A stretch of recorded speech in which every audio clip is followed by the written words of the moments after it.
ಅಂದರೆ ಏನು? ಗುರುಗಳ ಪ್ರೆಸೆನ್ಸು, ದೇವರ ಪ್ರೆಸೆನ್ಸು, ನಮ್ಮ ಪ್ರೆಸೆನ್ಸು ಅಂತ ಹೇಳ್ತಿರಲ್ಲ, ಇರುವಿಕೆ. ಪ್ರೆಸೆನ್ಸ್ನಲ್ಲಿ ನಮಗೆ ನೆನ್ನೆ ಇರಲ್ಲ, ನೆನ್ನೆದ್ರ ನೆನಪಿರಲ್ಲ, ನಾಳೆ ಎಕ್ಸ್ಪೆಕ್ಟೇಷನ್ ಇರಲ್ಲ. ಪ್ರೆಸೆನ್ಸ್ನಲ್ಲಿ ಥಾಟೇ ಇರಲ್ಲ, ಥಿಂಕಿಂಗೇ ಇರಲ್ಲ. ಅದನ್ನು ನೀವು ನಿದ್ರೆ ಮಾಡ್ತಾ ಇಲ್ಲ, ನೀವು ಎಚ್ಚರವಾಗಿದ್ದೀರಾ. ಇಲ್ಲಿ ನೀವು ವ್ಯಕ್ತಿ ಆಗಿರಲ್ಲ, ಒಂದು ಪರ್ಸನ್ ಆಗಿರಲ್ಲ, ಒಂದು ಶಕ್ತಿ ಆಗಿರ್ತೀರ, ಒಂದು ಫೀಲ್ಡ್ ಆಫ್ ಎನರ್ಜಿ ಇರುತ್ತೆ ನಿಮ್ಮ ಪ್ರೆಸೆನ್ಸ್ನಲ್ಲಿ. ಅದು ಆತ್ಮದ ಒಂದು ಸನ್ನಿಧಾನ ಅಲ್ಲ, ಒಂದು ಕಾನ್ಷಿಯಸ್ ಪ್ರೆಸೆನ್ಸ್ ಇರುತ್ತೆ. ನಮ್ಮಲ್ಲಿ ಏನೋ ಒಂದು ಎನರ್ಜಿ ಇರುತ್ತೆ, ನಮ್ಮ ವ್ಯಕ್ತಿತ್ವನ ಆವರಿಸ್ಕೊಂಬಿಟ್ಟಿರುತ್ತದು. ನಮ್ಮ ಪಾತ್ರನಲ್ಲಿ ನಾವಿರಲ್ಲ, ಅದೊಂಥರ ಆವರಿಸ್ಕೊಂಬಿಟ್ಟಿರುತ್ತೆ, ನಮ್ಮ ಜಾಗನ ಆಕ್ರಮಿಸ್ಕೊಂಬಿಟ್ಟಿರುತ್ತೆ.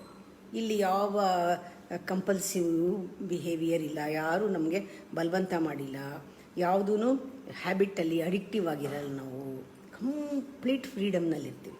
ನಮ್ಮ ಪ್ರೆಸೆನ್ಸ್ನಲ್ಲಿ ನಾವಿದ್ದರೆ ಕಂಪ್ಲೀಟ್ ಫ್ರೀಡಮ್ನಲ್ಲಿರ್ತೀವಿ. ಒಂದು ಪರ್ಟಿಕ್ಯುಲರ್ ಇಂಥ ಯೋಚನೆ ಅಂತಲೂ ಬರಲ್ಲ, ನಾವು ಯೋಚನೆ ಮಾಡ್ತಾ ಇಲ್ಲ ಅಂತಲೂ ಅಲ್ಲ, ಅದೇನೋ ಒಂದು ಸ್ಥಿತಿ. ಇದನ್ನು ಅಲೋನ್ನೆಸ್ ಅಂತಾರೆ. Beautiful state. ನಿಮ್ಮ ಜೊತೆಗೆ ನೀವಿರೋದು, ನಿಮ್ಮ ಪ್ರೆಸೆನ್ಸ್ನ ನೀವು ಫೀಲ್ ಮಾಡೋದು. ಇದಕ್ಕಿಂತ ದೊಡ್ಡ ಮೆಡಿಟೇಷನ್ ಇಲ್ಲ.